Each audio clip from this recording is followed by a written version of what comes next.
Mongols are an East Asian ethnic group native to Mongolia and China, Inner Mongolia and other 11 autonomous territories, as well as the republics of Buryatia and Kalmykia in Russia. The Mongols are the principal member of the large family of Mongolic peoples. The Oirats and the Buryats are classified either as distinct ethno-linguistic groups or as subgroups of Mongols. The Mongols are bound together by a common heritage and ethnic identity, descending from the Proto-Mongols. Their indigenous dialects are collectively known as the Mongolian language. The contiguous geographical area in which the Mongols primarily live is referred to as the Mongol heartland, especially in discussions of the Mongols' history under the Mongol Empire. Definition. Broadly defined, the term includes the Mongols proper, also known as the Khalkha Mongols, Buryats, Oirats, the Kalmyks, and the southern Mongols. The latter comprises the Abaga Mongols, Abaganar, Ahans, Arkhorchin, Asud, Barins, Chahars, Dharkan Shardhargad, Dyorvun Kyukhed, Eastern Durbets, Gorlos Mongols, Ikmiangan, Jalaids, Jarud, Kharchins, Kuchid, Mumyangan, Naimans, Onigud, Ordos, Sunud, Tumid, and Uzemchins. The designation Mongol briefly appeared in 8th century records of Tong, China, to describe a tribe of Shivai. It resurfaced in the late 11th century during the Khitan-ruled Liao dynasty. After the fall of the Liao in 1125, the Khamag Mongols became a leading tribe on the Mongolian plateau. However, their wars with the Jurchen-ruled Jin dynasty and the Tatar Confederation had weakened them. In the 13th century, the word Mongol grew into an umbrella term for a large group of Mongolic-speaking tribes united under the rule of Genghis Khan. Etymology. There are several proposals for the ethnonym Mongols etymology.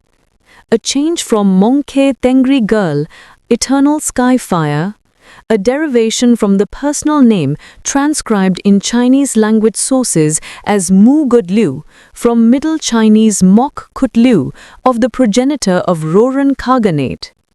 History.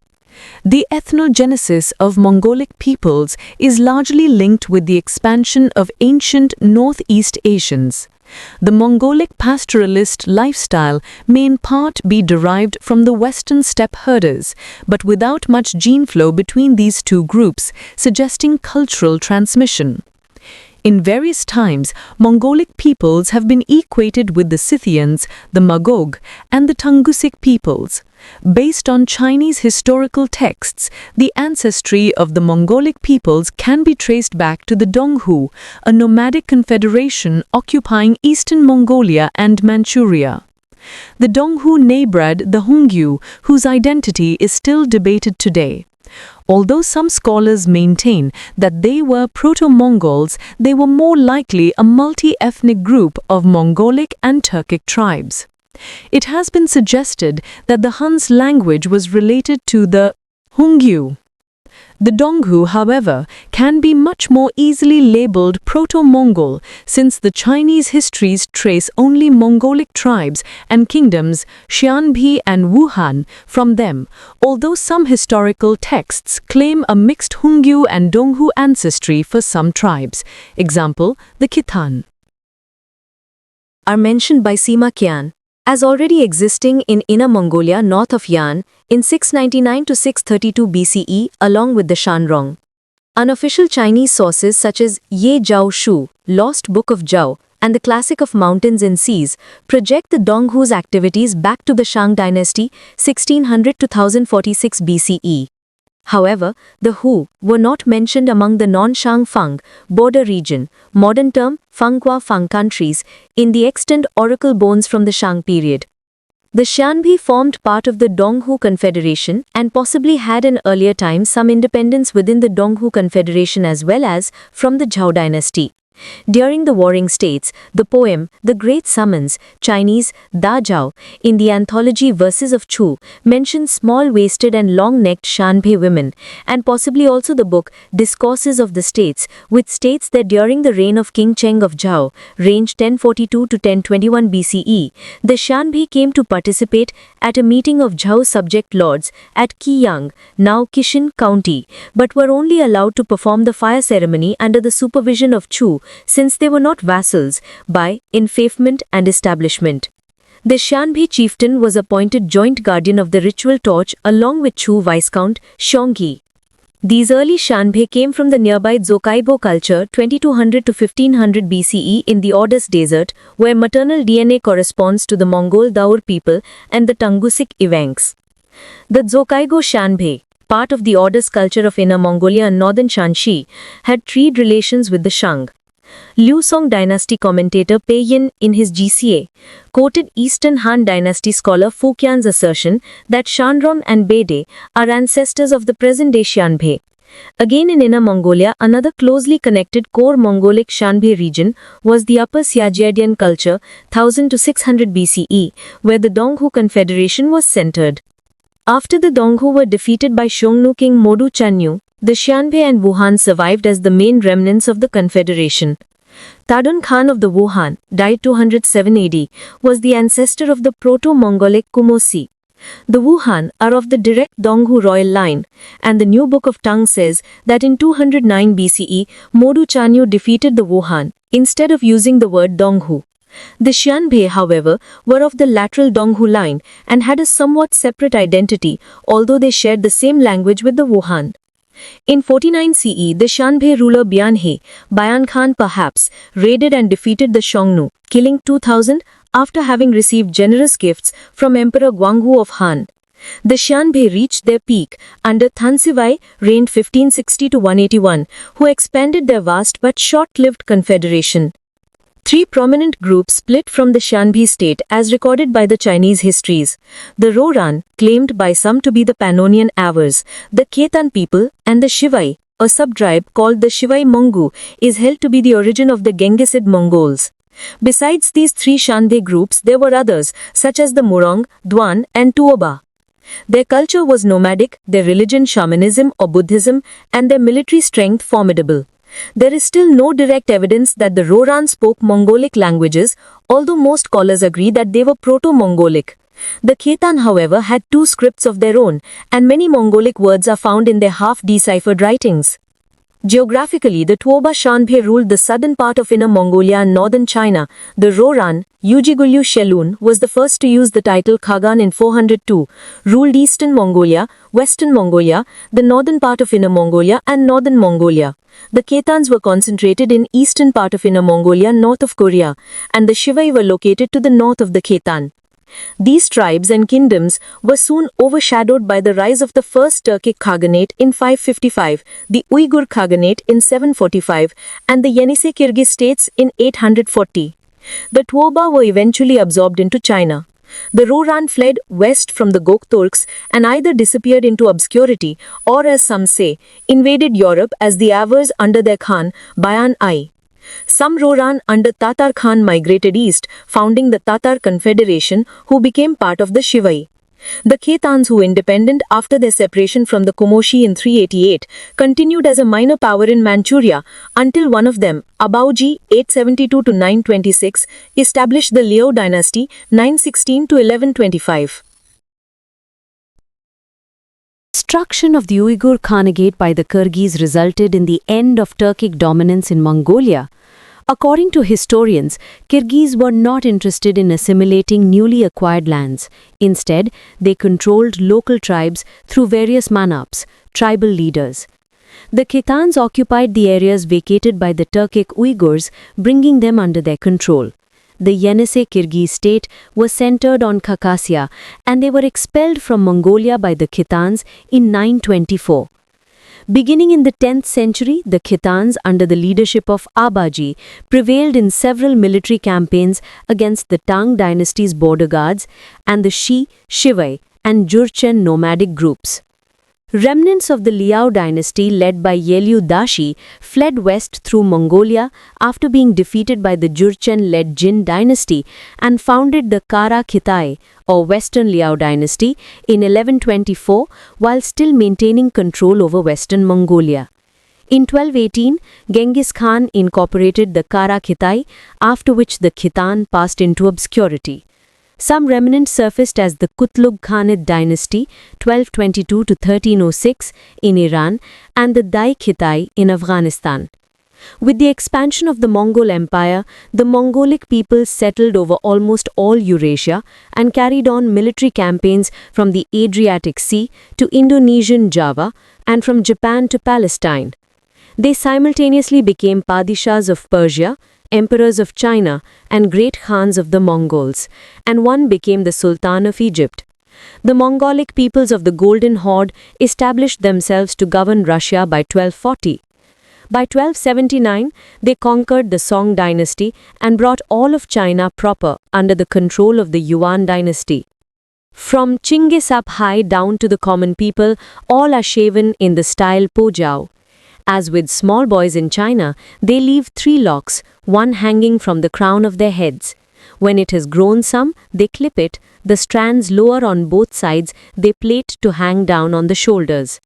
With the breakup of the empire, the dispersed Mongolic peoples quickly adopted the mostly Turkic culture surrounding them and were assimilated, forming parts of Afghanistan's Hazaras, Azerbaijanis, Uzbeks, Karakalpaks, Tatars, Bashkirs, Turkmens, Uyghurs, Nogais, Kyrgyz, Kazakhs, Caucasus peoples, Iranian peoples, and Mughals.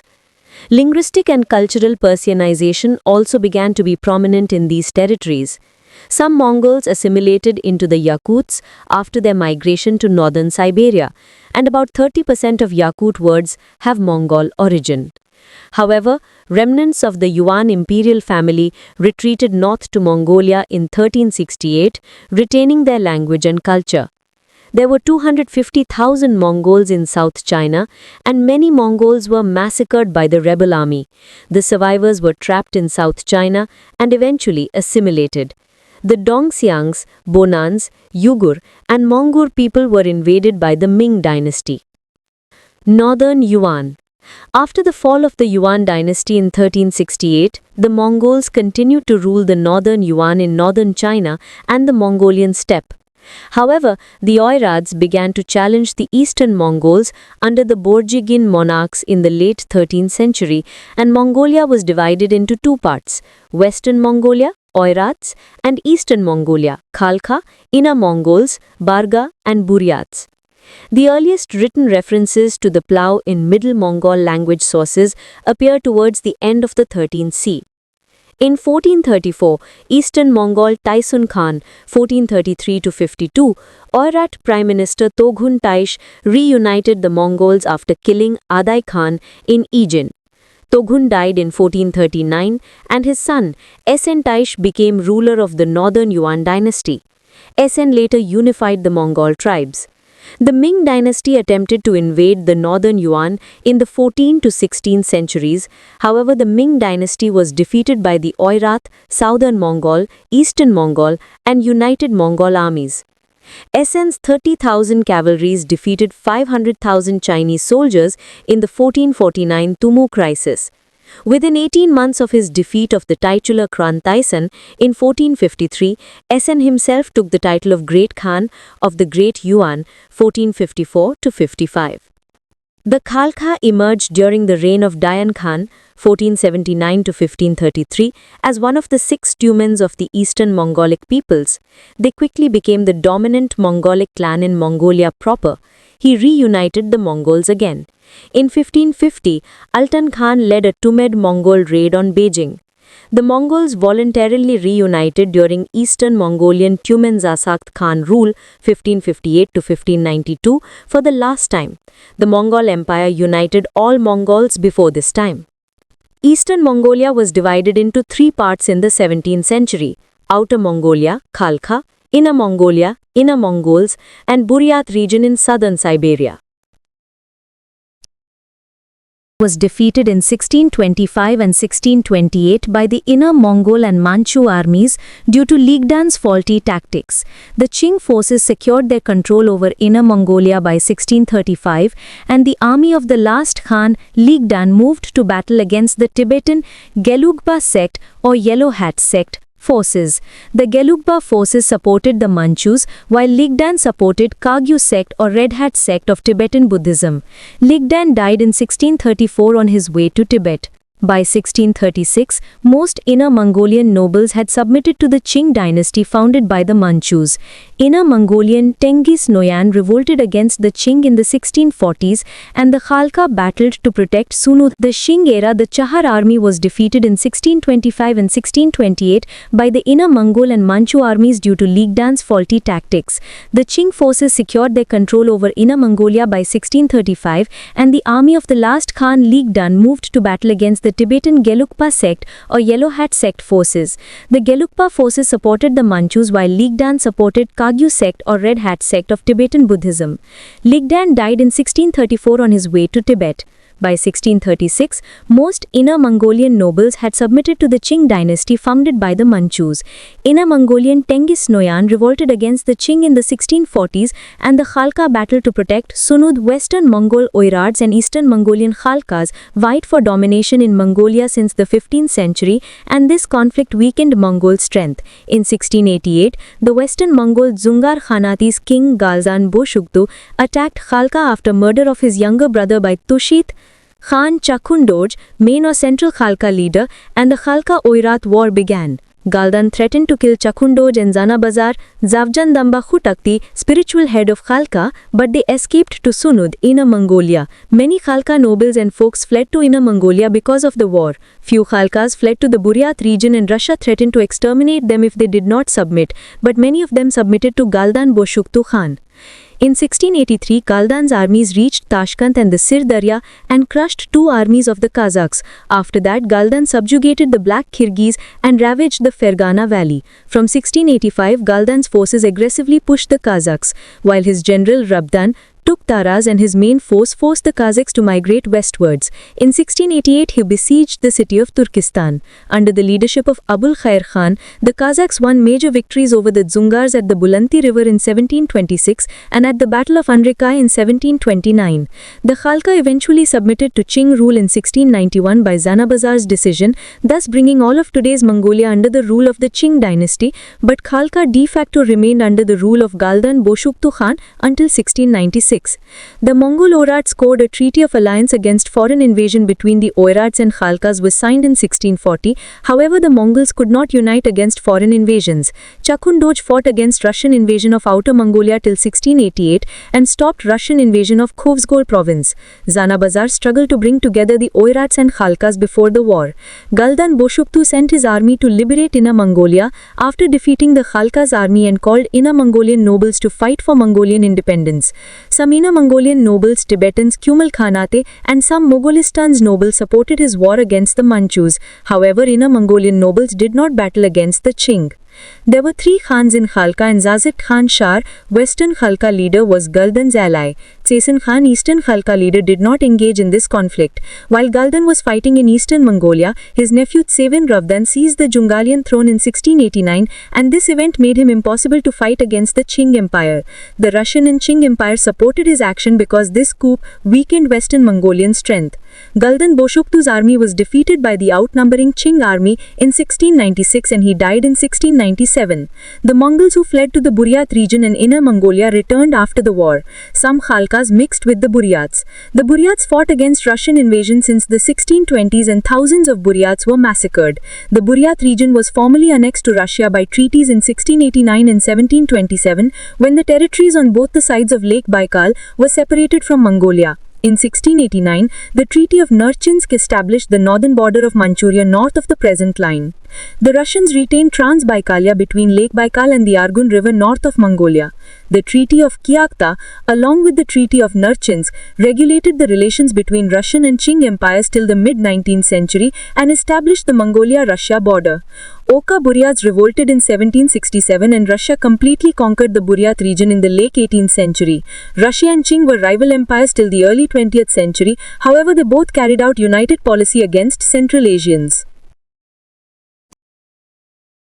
Or the Oirats Koshit Khanate in the 1720s, and 80,000 people were killed.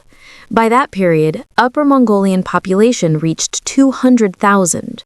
The Dzungar Khanate, conquered by the Qing dynasty in 1755 to 1758 because of their leaders' and military commanders' conflicts.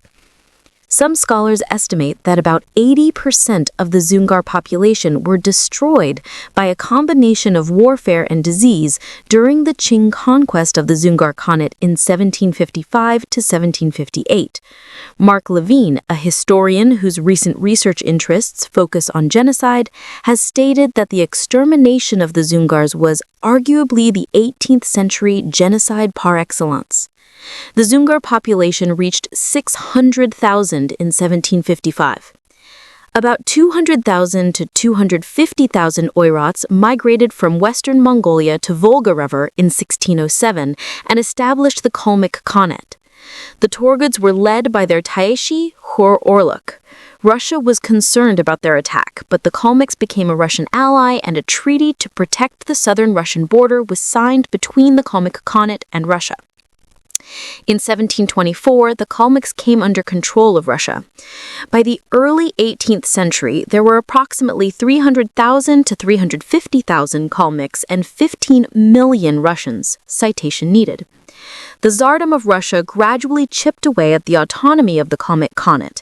These policies, for instance, encouraged the establishment of Han Chinese settlement on Mongolian lands under the name of New Policies or New Administration, Xinjiang. As a result, some Mongolian leaders, especially those of Outer Mongolia, decided to seek Mongolian independence. After the Xinhai Revolution, the Mongolian Revolution on 30th November 1911 in Outer Mongolia ended over 200-year rule of the Qing dynasty.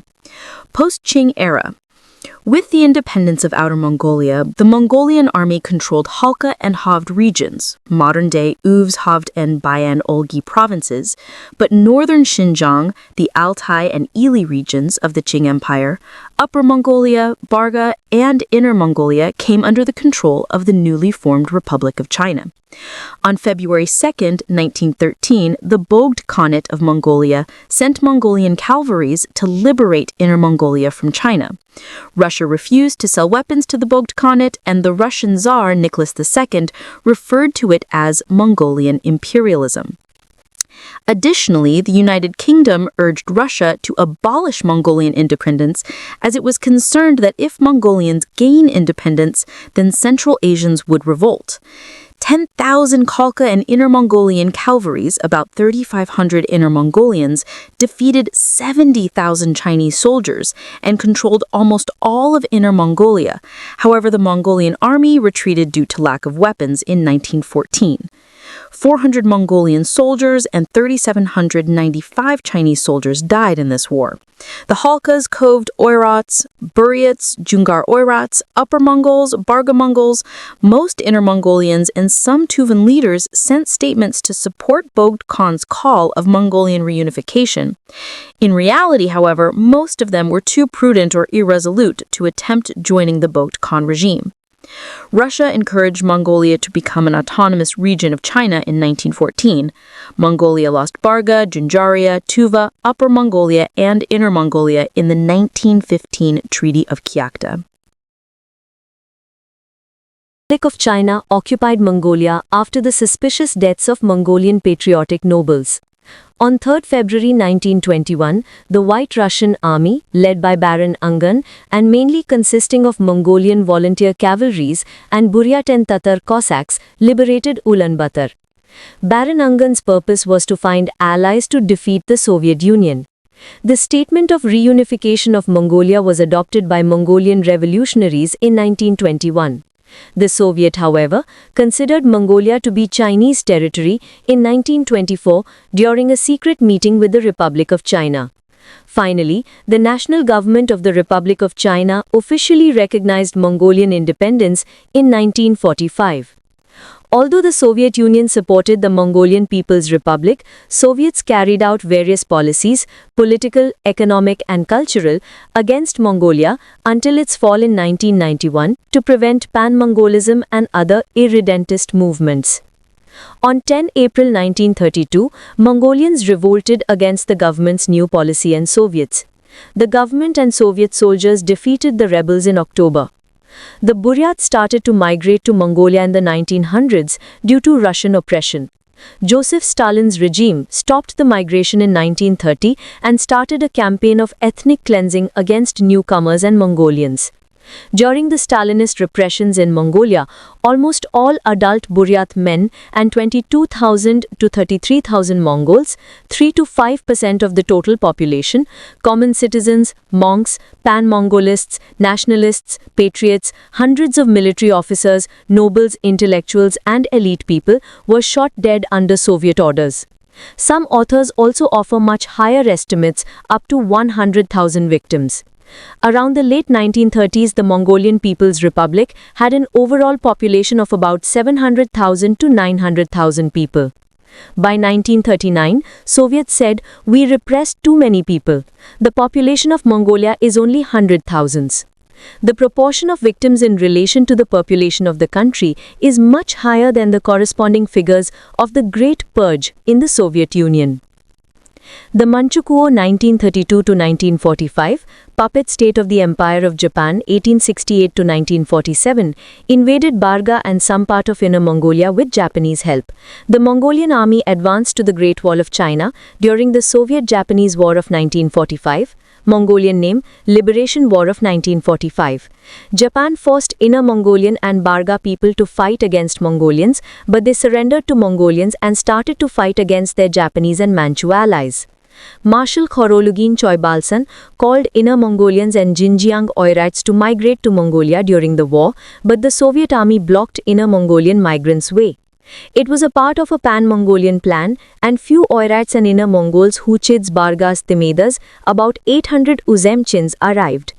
Inner Mongolian leaders carried out active policy to merge Inner Mongolia with Mongolia since 1911. They founded the Inner Mongolian Army in 1929, but the Inner Mongolian Army disbanded after ending World War II.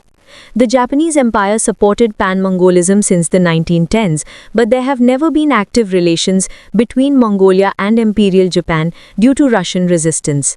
The nominally independent Inner Mongolian Mengjiang state 1936 to 1945 was established with support of Japan in 1936. Also, some Buryat and Inner Mongolian nobles founded a pan-Mongolist government with the support of Japan in 1919. The Inner Mongolians established the short-lived Republic of Inner Mongolia in 1945. Another part of Choibalsan's plan was to merge Inner Mongolia and Xinjiang with Mongolia. By 1945, Chinese Communist leader Mao Zedong requested the Soviets to stop Pan-Mongolism because China lost its control over Inner Mongolia, and without Inner Mongolian support, the Communists were unable to defeat Japan in Kuomintang. Mongolia and Soviets supported the Uyghur and Kazakh separatist movement during the 1930s and 40s. By 1945, the Soviets refused to support them after its alliance with the Chinese Communist Party, and Mongolia interrupted its relations with the separatists under pressure from the Soviet Union. Xinjiang Oirat militant groups operated together the Turkic peoples, but the Oirats did not have the leading role due to their small population. Basmachis or Turkic and Tajik militants fought to liberate Soviet Central Asia until 1942. On February 2, 1913, the Treaty of Friendship and Alliance between the government of Mongolia and Tibet was signed. Mongolian agents and Bogda Khan disrupted the Soviet secret operations in Tibet to change its regime in the 1920s. On October 27, 1921, Mongolia officially becomes a member of the United Nations. China have committed many abuses against Mongols in their homeland, including war crimes and crimes against humanity, sometimes characterized as cultural genocide, with targets among the Mongol language, culture, tradition, history, religion, and ethnic identity. Peter the Great said, "The headwaters of the Yenisei River must be Russian land." The Russian Empire sent the Kalmyks and Buryats to war to reduce the populations. During the 20th century, Soviet scientists attempted to convince the Kalmyks and Buryats that they are not Mongols during the de-Mongolization policy. 35,000 Buryats were killed during a rebellion in 1927, and around one-third of the Buryat population in Russia died in the 1900s to 1950s. 10,000 Buryats of the Buryat Mongol Autonomous Soviet Socialist Republic were massacred by Stalin's order in the 1930s. In 1919, the Buryats established a small theocratic Balagad state in Kizinginsky district of Russia, and it fell in 1926. In 1958, the name Mongol was removed from the name of the Buryat Mongol Autonomous Soviet Socialist Republic. On 22 January 2002, the Ministry of Foreign Affairs announced that Taiwan recognizes Mongolia as an independent country, although no legislative actions were taken to address concerns over its constitutional claims to Mongolia. Offices established to support Taipei's claims over Outer Mongolia, such as the Mongolian and Tibetan Affairs Commission, lie dormant. Agin Buryat Okrug and Ustorda Buryat Okrugs merged with Irkutsk Oblast and Chita Oblast in 2008, despite Buryats' resistance. Small-scale protests occurred in Inner Mongolia in 2011. The Inner Mongolian People's Party is a member of the Unrepresented Nations and Peoples Organization, and its leaders are attempting to establish a sovereign state or merge Inner Mongolia with Mongolia. The Kalmykian people who have faced genocide often quote the prophecy that a rise of the Mongols will champion world peace. Mongolian is the official national language of Mongolia, where it is spoken by nearly 2.8 million people, 2010 estimate, and the official provincial language of China's Inner Mongolia Autonomous Region, where there are at least 4.1 million ethnic Mongols. Across the whole of China, the language is spoken by roughly half of the country's 5.8 million ethnic Mongols, 2005 estimate. However, the exact number of Mongolian speakers in China is unknown, as there is no data available on the language proficiency of that country's citizens. The use of Mongolian in China, specifically in Inner Mongolia, has witnessed periods of decline and revival over the last few hundred years.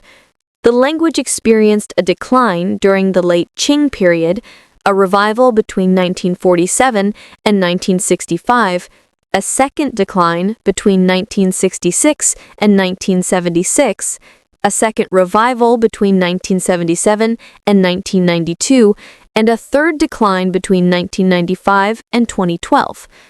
However, in spite of the decline of the Mongolian language in some of Inner Mongolia's urban areas and educational spheres, the ethnic identity of the urbanized Chinese-speaking Mongols is most likely going to survive due to the presence of urban ethnic communities. The multilingual situation in Inner Mongolia does not appear to obstruct efforts by ethnic Mongols to preserve their language. Although an unknown number of Mongols in China, such as the Tumits, may have completely or partially lost the ability to speak their language, they are still registered as ethnic Mongols and continue to identify themselves as ethnic Mongols. The children of interethnic Mongol-Chinese marriages also claim to be and are registered as ethnic Mongols. Religion. The original religion of the Mongolic peoples was Mongolian shamanism. The Shanbei came in contact with Confucianism and Taoism, but eventually adopted Buddhism. However, the Shanbei and some other people in Mongolia and Rorans followed a form of shamanism. In the 5th century, the Buddhist monk Dharmapriya was proclaimed state teacher of the Roran Khaganate, and 3,000 families and some Roran nobles became Buddhists. In 511, the Roran Doluo Fubado Fakan sent Hongswan to the Toba court with a pearl-encrusted statue of the Buddha as a gift. The Toba Shanbei and Khitans were mostly Buddhists, although they still retained their original shamanism. The Toba had a sacrificial castle to the west of their capital, where ceremonies to spirits took place. Wooden statues of the spirits were erected on top of this sacrificial castle. One ritual involved 7 princes with milk offerings who ascended the stairs with 20 female shamans and offered prayers, sprinkling the statues with the sacred milk. The Khitan had their holiest shrine on Mount Muye, where their portraits of their earliest ancestor Kisho Kagan, his wife, Kedun, and 8 sons were kept in 2 temples. Mongolic peoples were also exposed to Zoroastrianism, Manichaeism, Nestorianism, Eastern Orthodoxy, and Islam from the west. The Mongolic peoples, in particular the Borjigan, had their holiest shrine on Mount Birkenhalden, where their ancestor Borte Chono, Blue Wolf, and Gomaril had given birth to them. Genghis Khan usually fasted, prayed, and meditated on this mountain before his campaigns. As a young man, he had thanked the mountain for saving his life and prayed at the foot of the mountain, sprinkling offerings and bowing 9 times to the east with his belt around his neck and his hat held at his chest. Genghis Khan kept a close watch on the Mongolic supreme shaman Kokochu Teb Tengri, who sometimes conflicted with his authority. Later, Tengrism, the imperial cult of Genghis Khan, centered on the 8 white gurs and 9 white banners in Ordos, grew into a highly organized indigenous religion with scriptures in the Mongolian script. Indigenous moral precepts of the Mongolic peoples were enshrined in oral wisdom sayings, now collected in several volumes, the Anda system, and ancient texts like the Chinggis on Bilig, Wisdom of Genghis, and Oyun Tulkur, Key of Intelligence. These moral precepts were expressed in poetic form and mainly involved truthfulness, fidelity, help in hardship, unity, self-control, fortitude, veneration of nature, veneration of the state, and veneration of parents. Melig, the younger son of Ogedei, was the first of the Mongolic royal line to accept Islam. Organized a formal religious debate in which William of Rubruck took part between Christians, Muslims and Buddhists in Karakorum, a cosmopolitan city of many religions. The Mongolic Empire was known for its religious tolerance but had a special leaning towards Buddhism and was sympathetic towards Christianity while still worshipping Tengri. The Mongolic leader Abaka Khan sent a delegation of 13 to 16 to the Second Council of Leon, 1274, which created a great stir, particularly when their leader, Zaganus, underwent a public baptism. A joint crusade was announced in line with the Franco-Mongol alliance but did not materialize because Pope Gregory X died in 1276. Yahballah III, 1245–1317, and Rabban Bar Sauma, circa 1220–1294, were famous Mongolic Nestorian Christians. The Karaites in central Mongolia were Christian. In Istanbul, the Church of Saint Mary of the Mongols stands as a reminder of the Byzantine-Mongol alliance. The Western Khanates, however, eventually adopted Islam under Barke and Ghazan and the Turkic languages because of their commercial importance, although allegiance to the Great Khan and limited use of the Mongolic languages can be seen even in the 1330s. In 1521, the first Mughal Emperor Babur took part in a military banner milk sprinkling ceremony in the Chagatai Khanate, where the Mongolian language was still used. Aladil Kitbuha reigned 1294–1296, a Mongol Sultan of Egypt, and the half-Mongol Al-Nasir Muhammad reigned till 1341, built the Madrasa of Al-Nasir Muhammad in Cairo, Egypt. Al-Nasir's Mongol mother was Ashlun bint Shaktai. The Mongolic nobility during the Yuan dynasty studied Confucianism, built Confucian temples, including Beijing Confucian Temple, and translated Confucian works into Mongolic, but mainly followed the Sakya school of Tibetan Buddhism under Phagpa Lama. The general populace still practiced shamanism. Dongxiang and Bonan people adopted Islam, as did Moghul-speaking peoples in Afghanistan. In 1576, the Gelug school of Tibetan Buddhism became the state religion of Mongolia. The Red Hat school of Tibetan Buddhism coexisted with the Gelug Yellow Hat school, which was founded by the half-Mongol Jurt Tsongkhapa, 1357 to 1419. Shamanism was absorbed into the state religion while being marginalized in its purest forms, later only surviving in far northern Mongolia. Monks were some of the leading intellectuals in Mongolia, responsible for much of the literature and art of the pre-modern period. Many Buddhist philosophical works, lost in Tibet and elsewhere, are preserved in older and purer form in Mongolic ancient texts. For example, the Mongol Kanjur, Zana Bazar, 1635 to 1723, Zaya Pandita, 1599 to 1662, and Danzan Ravjaya, 1803 to 1856, are among the most famous Mongolic holy men. The fourth Dalai Lama, Yonten Gyatso, 1589 to 1617, a Mongol himself, is recognized as the only non-Tibetan Dalai Lama, although the current 14th Dalai Lama is of Mongolic Mongor extraction.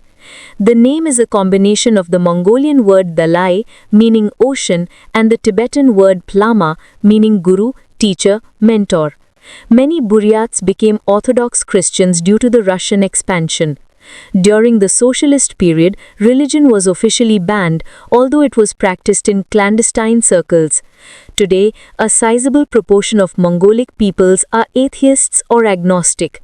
In the most recent census in Mongolia, almost 40% of the population reported as being atheist, while the majority religion was Tibetan Buddhism with 53%. Having survived suppression by the communists, Buddhism among the eastern, northern, southern and western Mongols is today primarily of the Gelugpa school of Tibetan Buddhism. There is a strong shamanistic influence in the Gelugpa sect among the Mongols. Kinship and family life. The traditional Mongol family was patriarchal, patrilineal and patrilocal.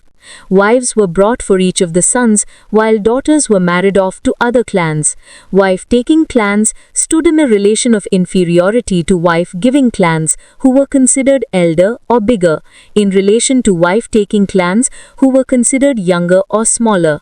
This distinction, symbolized in terms of elder and younger or bigger and smaller, was carried into the clan and family as well, and all members of a lineage were terminologically distinguished by generation and age, with senior superior to junior.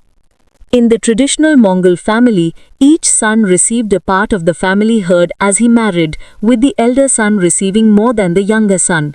The younger son would remain in the parental tent, caring for his parents, and after their death, he would inherit the parental tent in addition to his own part of the herd. This inheritance system was mandated by law codes such as the Yasa, created by Genghis Khan. Likewise, each son inherited a part of the family's camping lands and pastures, with the elder son receiving more than the younger son. The eldest son inherited the farthest camping lands and pastures, and each son in turn inherited camping lands and pastures closer to the family tent until the youngest son inherited the camping lands and pastures immediately surrounding the family tent. Family units would often remain near each other and in close cooperation, though extended families would inevitably break up after a few generations. It is probable that the Yasa simply put into written law the principles of customary law. It is apparent that in many cases, for example in family instructions, the Yasa tacitly accepted the principles of customary law and avoided any interference with them. For example, Ryasanovsky said that killing the man or the woman in case of adultery is a good illustration. Yasa permitted the institution of polygamy and concubinage, so characteristic of suddenly nomadic peoples. Children born of concubines were legitimate. Seniority of children derived their status from their mother. Eldest son received more than the younger after the death of father, but the latter inherited the household of the father. Children of concubines also received a share in the inheritance in accordance with the instructions of their father or by custom. Nilgun Dalkison, gender roles and women's status in Central Asia and Anatolia between the 13th and 16th centuries. Social units were the sub-clan and clan. These units were derived from groups claiming patrilineal descent from a common ancestor, ranked in order of seniority. By the Chinggisid era, this ranking was symbolically expressed at formal feasts, in which tribal chieftains were seated and received particular portions of the slaughtered animals according to their status. The lineage structure of Central Asia had three different modes. It was organized on the basis of genealogical distance or the proximity of individuals to one another on a graph of kinship, generational distance or the rank of generation in relation to a common ancestor, and birth order, the rank of brothers in relation to each other. The paternal descent lines were collaterally ranked according to the birth of their founders and were thus considered senior and junior to each other. Of the various collateral patrilines, the senior in order of descent from the founding ancestor, the line of eldest sons, was the most noble. In the steppe, no one had his exact equal. Everyone found his place in a system of collaterally ranked lines of descent from a common ancestor. It was according to this idiom of superiority and inferiority of lineages derived from birth order that legal claims to superior rank were couched. The Mongol kinship is one of a particular patrilineal type classed as Omaha, in which relatives are grouped together under separate terms that cross-cut generations, age, and even sexual difference. Thus, one uses different terms for a man's father's sister's children, his sister's children, and his daughter's children. A further attribute is strict terminological differentiation of siblings according to seniority. The anthropologist Herbert Harold Vreeland visited 3 Mongol communities in 1920 and published a highly detailed book with the results of his fieldwork, Mongol Community and Kinship Structure. Of the Borjigin and provided numerous empresses and consorts. There were 5 minor non-Kongirad inputs from the maternal side which passed on to the Dayan Khanid aristocracy of Mongolia and Inner Mongolia. The first was the Karaite lineage added through Kublai Khan's mother, Sorgahak Tani Beki, which linked the Borjigin to the Nestorian Christian tribe of Syriaca's Buyruk Khan. The second was the Turkic Karluk lineage added through Togan Emur Khan's mother, Mailaiti, which linked the Borjigin to Bilge Kul Kadir Khan, 840 to 893 of the Kara Khanate Khanate, and ultimately to the Lion Karluks as well as the Asina tribe of the 6th century Gökturks. The third was the Korean lineage added through Biligtu Khan's mother, Empress Gi, 1315 to 370, which linked the Borjigin to the Hainju Gi clan and ultimately to King Jun of Gojiosin, 262 to 184 BC, and possibly even further to King Tand of Shang, 1675 to 1646 BCE, through Jiji. The fourth was the Esen Taishi lineage added through Bayan monk Jonon's mother, Tsetse Ghatan, which linked the Borjigin more firmly to the Oirats. The fifth was the Isen Jiero lineage added during the Qing dynasty. To the west, Genghisid Khans received daughters of the Byzantine emperor in marriage, such as when the Byzantine princess Maria Paleologina married to Abaka Khan, 1234 to 1282, while there were also connections with European royalty through Russia, where, for example, Prince Gleb, 1237 to 1278, married Fyodora Sartakovna, the daughter of Sartak Khan, a great-grandson of Genghis Khan. The Dayan Khanid aristocracy still held power during the Bogd Khanate of Mongolia, 1911 to 1919, and the constitutional monarchy period 1921 to 24. They were accused of collaboration with the Japanese and executed in 1937, while their counterparts in Inner Mongolia were severely persecuted during the Cultural Revolution. Ancestral shrines of Genghis Khan were destroyed by the Red Guards during the 1960s, and the hostile banner of Genghis Khan disappeared. Geographic distribution. Today, the majority of Mongols live in the modern states of Mongolia, China, mainly Inner Mongolia and Xinjiang, Russia, Kyrgyzstan, and Afghanistan. The differentiation between tribes and peoples' ethnic groups is handled differently depending on the country. The Tumed Chahar, Ordos, Barga, Altai, Uryankhai, Buryats, Dorbed, Torghut, Dhariganga, Udzimchin, Bayads, Khoton, Myanga Domingad, Elgigin, Zakchin, Dharkhad, Olets or Oilets are all considered as tribes of the Mongols. Subgroups. The Eastern Mongols are mainly concentrated in Mongolia, including the Khalkha, Elgin Khalkha, Dharkhad, Sartol Khalkha and Dariganga. The Southern or Inner Mongols mainly are concentrated in Inner Mongolia, China. They comprise the Abaga Mongols, Abaganar, Auhans, Arkolchin, Asud, Bairins, Chahar, Darkhan Shardarkhad, Durven Khukked, Durved Gorlos Kharchin Kishigetan, Khorchin Huchid Ikmyangan Jalait Jarwad Mumyangan, Naiman Southern Mongols, Onigud Ordod Sunud Tumed Barad and Udzimchin. Sister groups. The Buryats are mainly concentrated in their homeland, the Buryat Republic, a federal subject of Russia. They are the major northern subgroup of the Mongols. The Barga Mongols are mainly concentrated in Inner Mongolia, China, along with the Buryats and Hamnigan. Some Orientalists also include the Soyots in the Buryat sub-ethnic groups. The Western Oirats are mainly concentrated in Western Mongolia. 184,000 Kalmyks, 2010, Kalmykia, Russia. 205,000 Mongolian Oirats, 2010, Mongolia. 140,000 Oirats, 2010, Xinjiang region, China. 90,000 Upper Mongols, 2010, Qinghai region, China. The Koshuts are the major subgroup of the Upper Mongols, along with the Kolhos, Khalkha and Torghut. 12,000 Sarat Kalmyks, Zungarian descents, 2012, Kyrgyzstan, religion Sunni Islam. Altai Uryanghai, Bartud, Bayad, Chantu, Chorhos, Durved, Khoshut, Khoed, Khoton, Myangad, Olats, Sarat Kalmyks, mainly Olats, Torghut, Zakchin.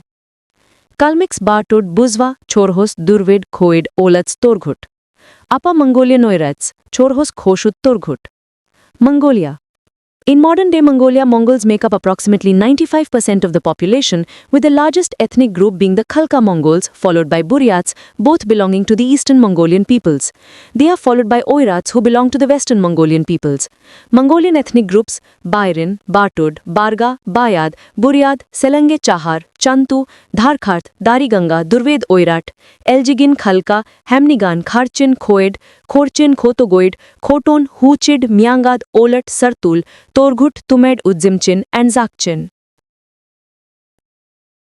Mongolian Oirat or Oirds, Mongolian Oird, Kalmyk Ord, formerly known as Iluts and Ilyuts, or Ilut or Ilyut, are the westernmost group of Mongols whose ancestral home is in the Altai region of Siberia, Xinjiang and Western Mongolia.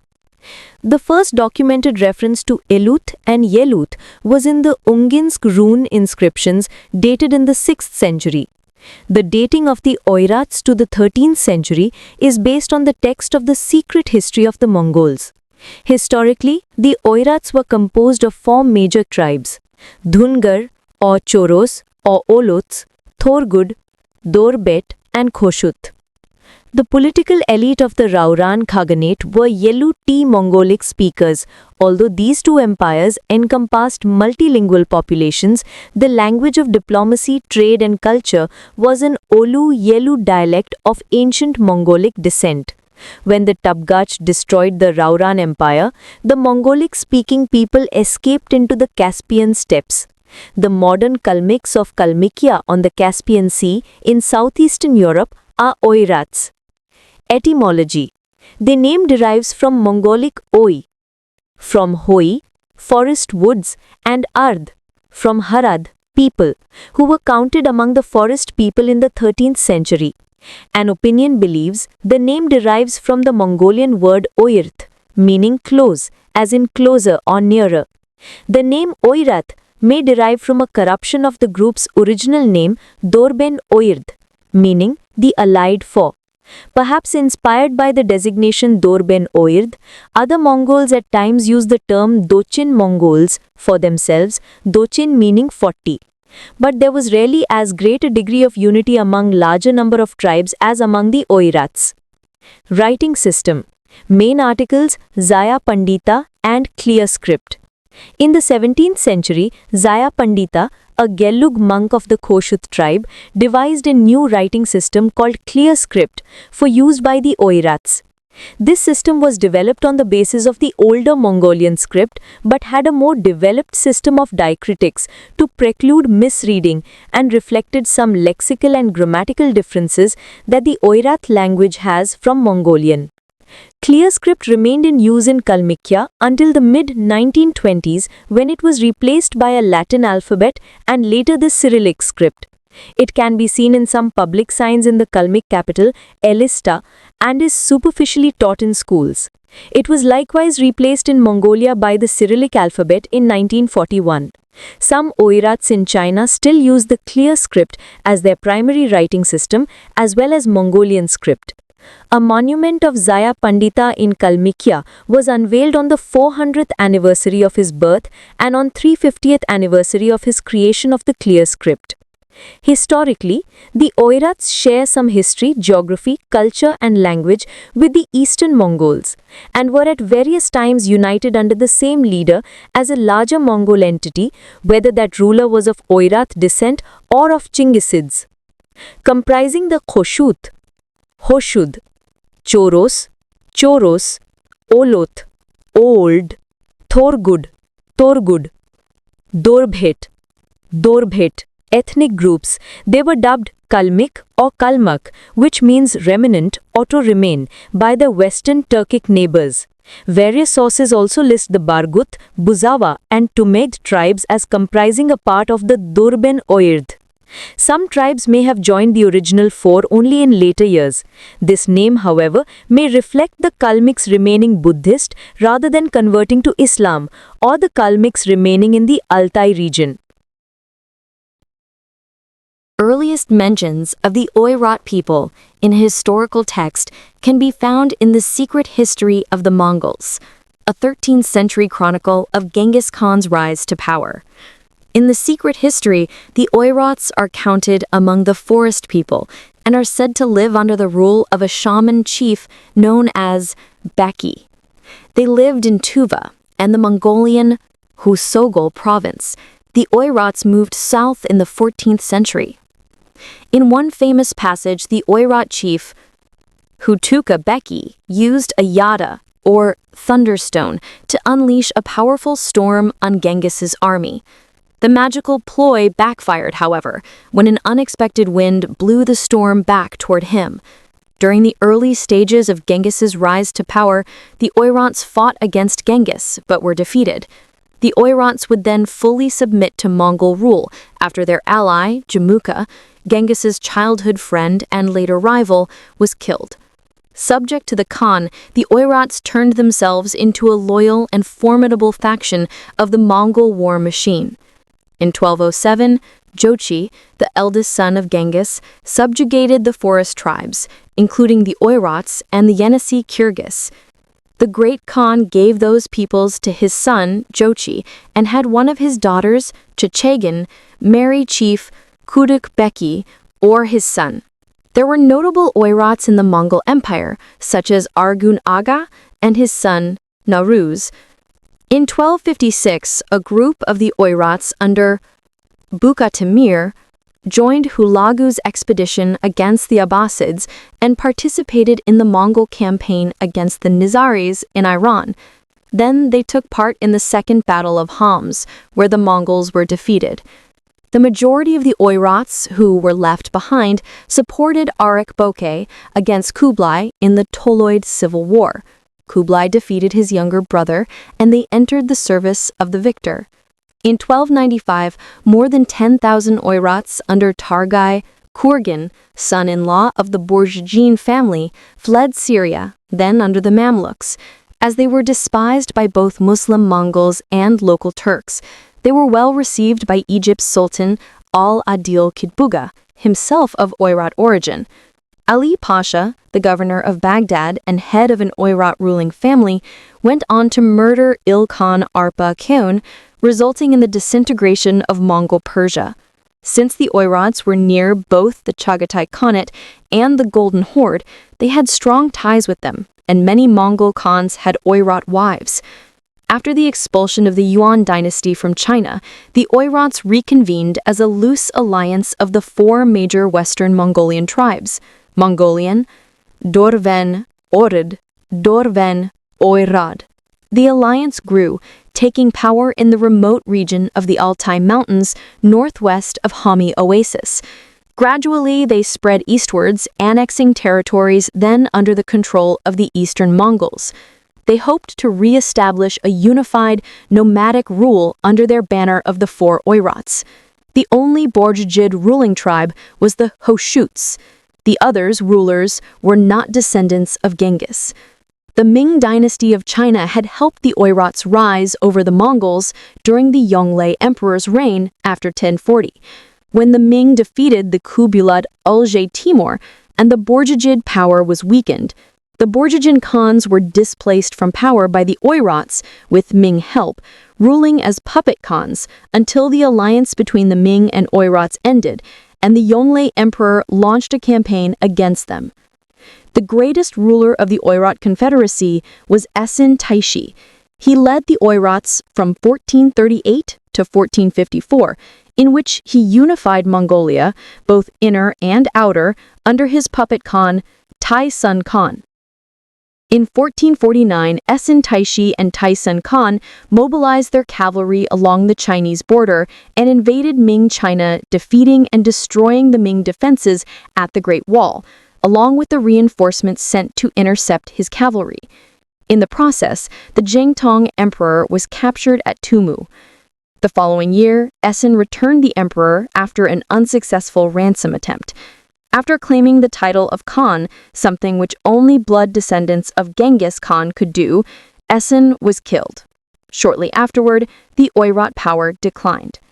From the 14th until the middle of the 18th century, the Oirats were often at war with the Eastern Mongols, but reunited with them during the rule of Dayan Khan and Tumenza Sankt Khan.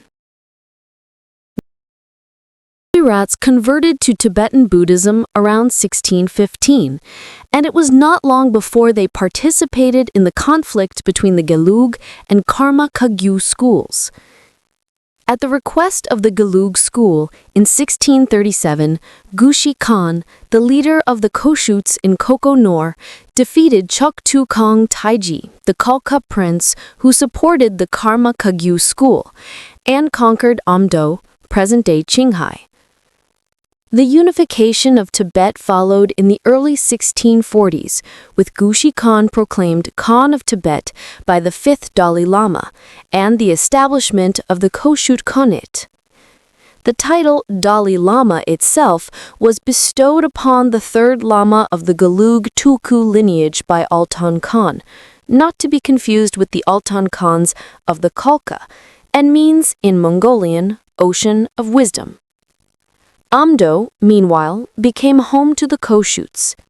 In 1717, the Dzungars invaded Tibet and killed Labzang Khan, or Koshut Khan, a grandson of Gushi Khan and the fourth Khan of Tibet, and conquered the Koshut Khanate.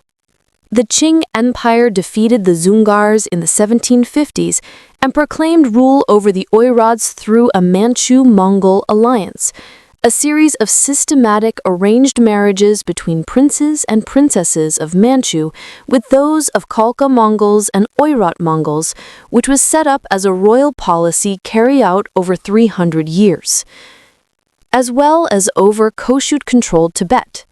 In 1723, Lobzang Danjin, another descendant of Gushi Khan, took control of Amdo and tried to assume rule over the Koshut Khanate.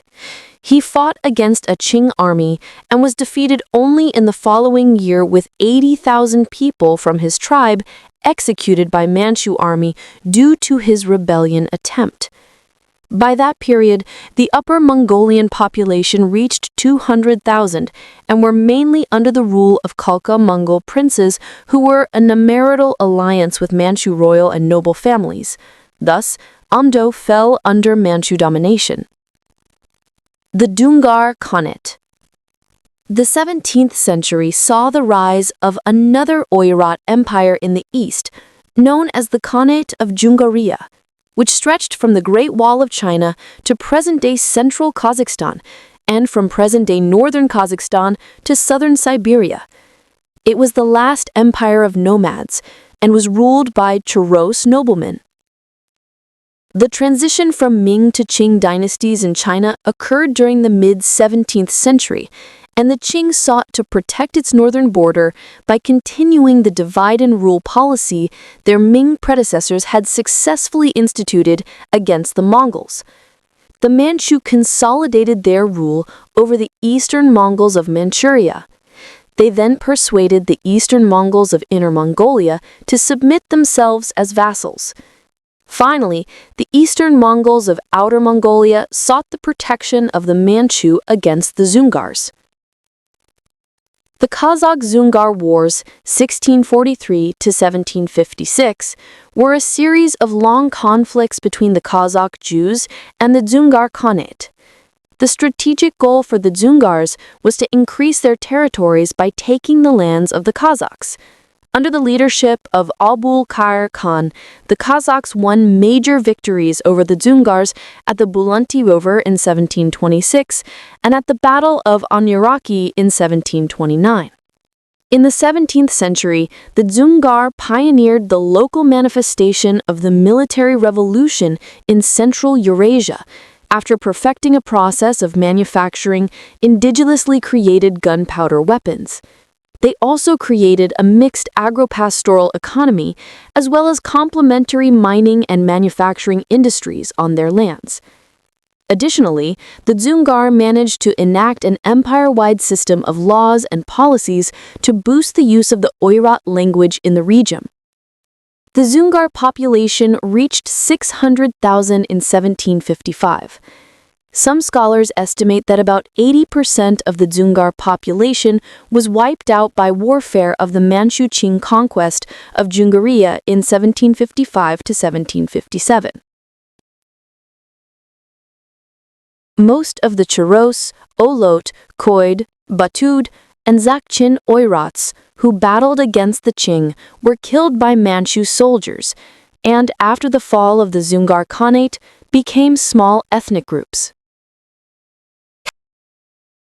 Kalmyks live on the Caspian steppe. Their settlement and relationship with the Caspian steppes has a long history.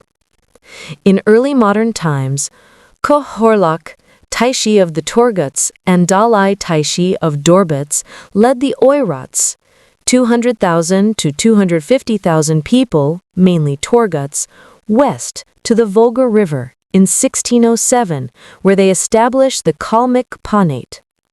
By some accounts, this move was precipitated by internal divisions or by the Kosha tribe.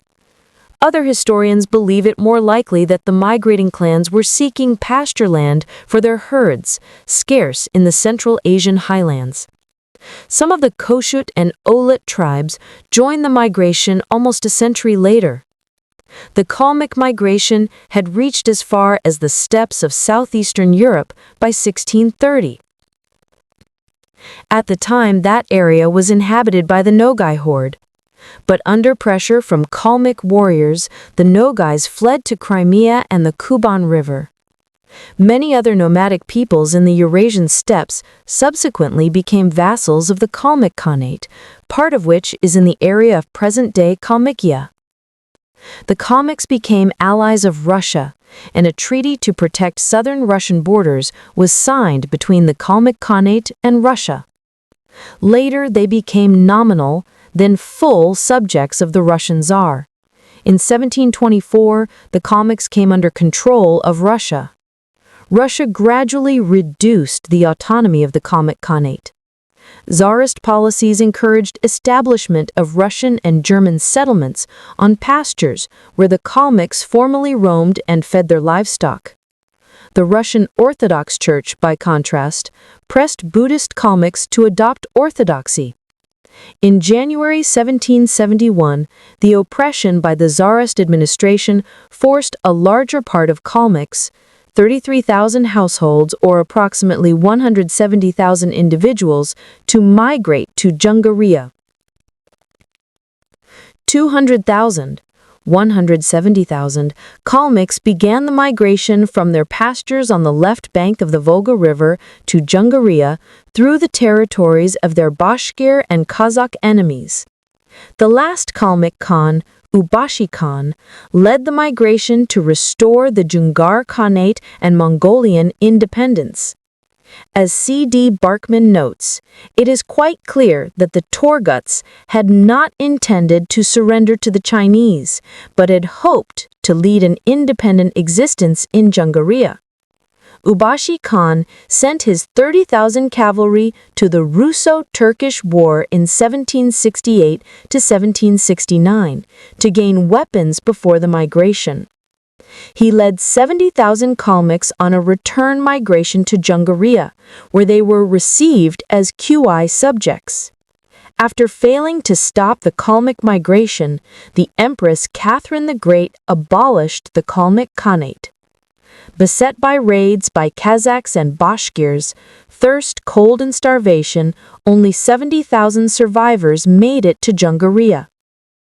The Kazakhs attacked them near Bolkosh Lake. About 100,000 to 150,000 Kalmyks, who settled on the west bank of the Volga River, could not cross the river because the river did not freeze in the winter of 1771, and Catherine the Great executed their influential nobles. After 7 months of travel, only one-third, 66,073, of the original group reached Jungaria, Bolkosh Lake, western border of the Manchu Qi Empire. The Qi Empire resettled the Kalmyks in 5 different areas to prevent their revolt, and several Kalmyk leaders were soon killed by the Manchus. Following the Russian Revolution, their settlement was accelerated, Buddhism stamped out, and herds collectivized. Kalmyk nationalists and Pan-Mongolians attempted to migrate from Kalmykia to Mongolia in the 1920s, when a serious famine gripped Kalmykia. On January 22, 1922, Mongolia proposed to accept the immigration of the Kalmyks, but the Russian government refused. Some 71 to 72,000, around half of the population, Kalmyks died during the famine. The Kalmyks revolted against Russia in 1926, 1930, and 1942 to 1943. In March 1927, Soviets deported 20,000 Kalmyks to Siberia and Karelia. The Kalmyks founded the Sovereign Republic of Oirat Kalmyk on March 22, 1930. The Oirats state had a small army, and 200 Kalmyk soldiers defeated a force of 1,700 Soviet soldiers in Dorvud province of Kalmykia, but the Oirat state was destroyed by the Soviet army later that year. The Mongolian government suggested to accept the Mongols of the Soviet Union, including Kalmyks, but the Soviets rejected the proposal. In 1943, the entire population of 120,000 Kalmyks were deported to Siberia by Stalin, accused of supporting invading Axis armies attacking Stalingrad, Volgograd. A fifth of the population is thought to have perished during and immediately after the deportation. Around half, 97 to 98,000 of the Kalmyk people deported to Siberia died before being allowed to return home in 1957. The government of the Soviet Union forbade teaching the Kalmyk language during the deportation. Mongolian leader Horloging Choibalsan attempted to arrange migration of the deportees to Mongolia, and he met them in Siberia during his visit to Russia. Under the law of the Russian Federation, on April 26, 1991, on rehabilitation of exiled peoples, repressions against Kalmyks and other peoples was qualified as an act of genocide. According to the Russian 2010 census, there were 176,800 Kalmyks, of whom only 80,546 could speak the Kalmyk language, a serious decline from the level of the 2002 census, in which the number of speakers was 153,602, with a total number of people 173,996. The Soviet 1989 census showed 156,386 Kalmyk speakers, with a total number of Kalmyks 173,821. Xinjiang form a minority, principally in the northern part of the region, numbering 1,94,500 in 2010, about 50,000 of which are Dongxiangs. They are primarily descendants of the surviving Torguts and Khoshuds who returned from Kalmykia, and of the Chakars stationed there as garrison soldiers in the 18th century. The emperor had sent messages asking the Kalmyks to return and erected a smaller copy of the Potala in Jehol, the country residence of the Manchu emperors, to mark their arrival. A model copy of that little Potala was made in China for the Swedish explorer Sven Hedin and was erected at the World's Columbian Exhibition in Chicago in 1893. It is now in storage in Sweden, where there are plans to re-erect it. Some of the returnees did not come that far and still live, now as Muslims, at the southwestern end of Lake Issyk-Kul in present-day Kyrgyzstan. In addition to exiling Han criminals to Xinjiang to be slaves of the banner garrisons there, the Qing also practiced reverse exile, exiling Inner Asian, Mongol, Russian and Muslim criminals from Mongolia and Inner Asia to China proper, where they would serve as slaves in Han banner garrisons in Guangzhou. Russian, Oirat and Muslims, such as Yakov and Dmitry, were exiled to the Han banner garrison in Guangzhou. In the 1780s, after the Muslim rebellion in Gansu started by Zhang Wanqing was defeated, Muslims like Ma Jinlu were exiled to the Han banner garrison in Guangzhou to become slaves to Han banner officers. The Qing code regulating Mongols in Mongolia sentenced Mongol criminals to exile and slavery under Han bannermen in Han banner garrisons in China proper. Alasha Mongols. The region bordering Gansu and west of the Irgai River, where is called Alasha or Alasha, Alashia, and Mongols who moved there are called Alasha Mongols. Torbai Gushi Khan's fourth son, Ayush, was opposed to the Khan's brother by Bagas. Ayush's eldest son is Batur Erk Jonon Khoroli. After the battle between Galdan Boshigt Khan and Ochirtu Sechin Khan, Batur Erk Jonon Khoroli moved to Chaidam with his 10,000 households. The fifth Dalai Lama wanted land for them from the Qing government, thus in 1686 the emperor permitted them to reside in Alasha. In 1697, Alasha Mongols were administered in Khoshu and Sum units. A Khoshu with 8 Sums was created, Batur Erk Jonon Khoroli was appointed Bale, Prince, and Alasha was thus a Zasagi Khoshu. Alasha was however like an Aimag and never administered under a Chulgan. In 1707, when Baturek Jonon Khoroli died, his son Abu succeeded him. He was in Beijing from his youth, served as a bodyguard of the emperor, and a princess of the emperor was given to him, thus making him a Khoshoi Kavnan, that is, emperor's groom. In 1793, Abu became Junwang. There are several thousand Muslim Alasha Mongols. Ejini Mongols. Mongols who lived along the Ejin river descended from Rabjur, a grandson of Torgut Ayuka Khan from the Volga river. In 1698, Rabjur with his mother, younger sister and 500 people went to Tibet to pray.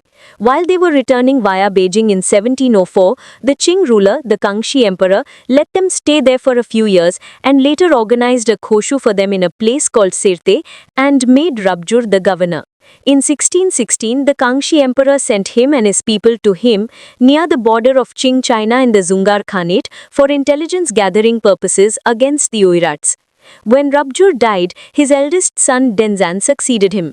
He was afraid of the Zungar and wanted the Qing government to allow them to move away from the border.